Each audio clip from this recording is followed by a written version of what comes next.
Alright guys, it's your boy Milwaukee coming at you once again.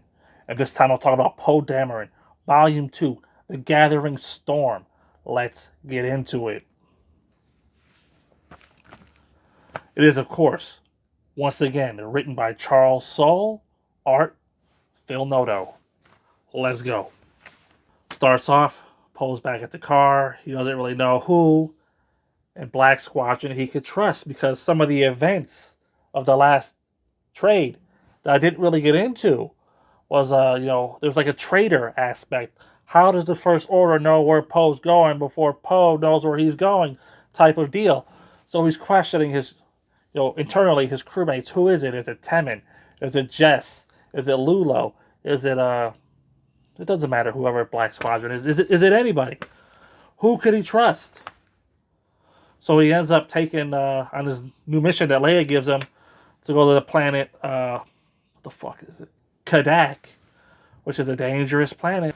Anyway, so Leia sends him to Kadak because C-3PO, he has a droid network of intelligence droids or whatever that are out there feeding him information about the First Order so he can relay it to Leia.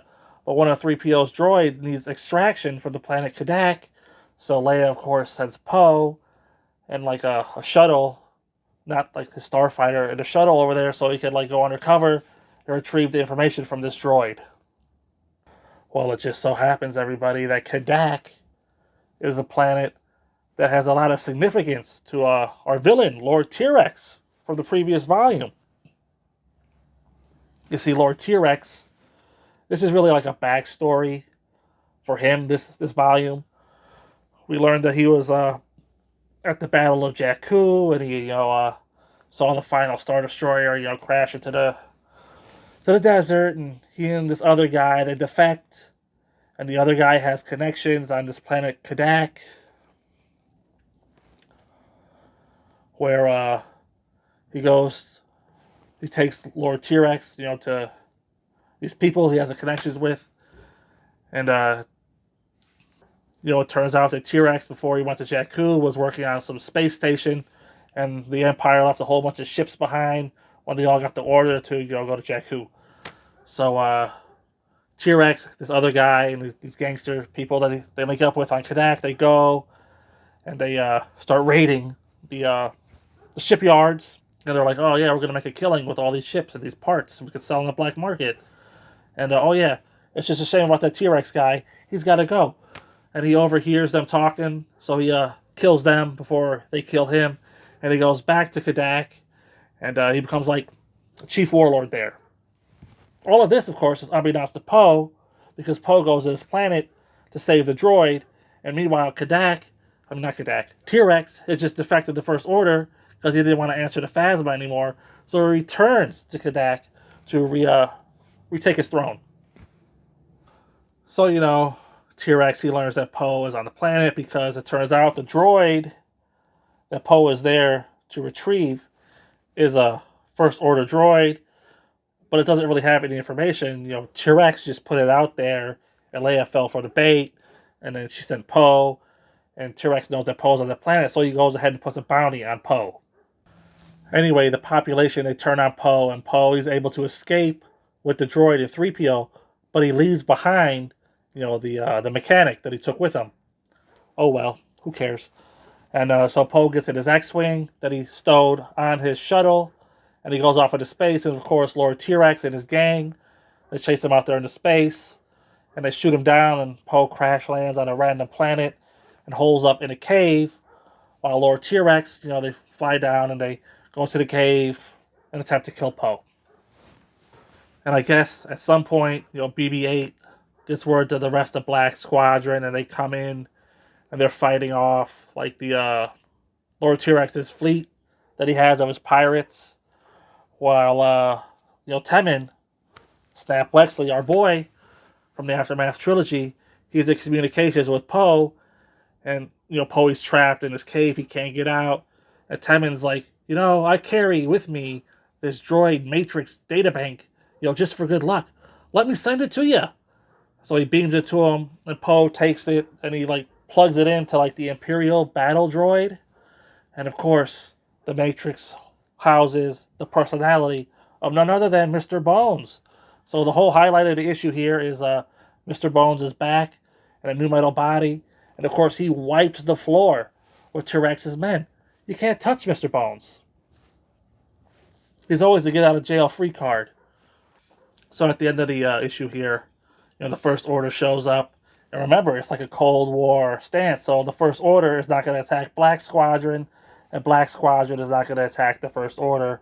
Poe comes out of the cave, and he has T-Rex captured, and he turns him over to the First Order, and he just leaves. Right, that's the end of the story. Oh, and they find out who the traitor was. It was the mechanic the whole time. Sorry, spoilers, but I couldn't really brush over it. I brought it up, so I had to pay it off, and kind of weak. But we don't really know, at least I don't at this point, the ramifications of his being the traitor, because I guess it's going to get addressed in the next volume. As far as the things that I liked about this volume, the highlight is Mr. Bones. It just is. As goofy as he was in the Aftermath trilogy, like I said, he was always used as a get out of jail free card and all that stuff.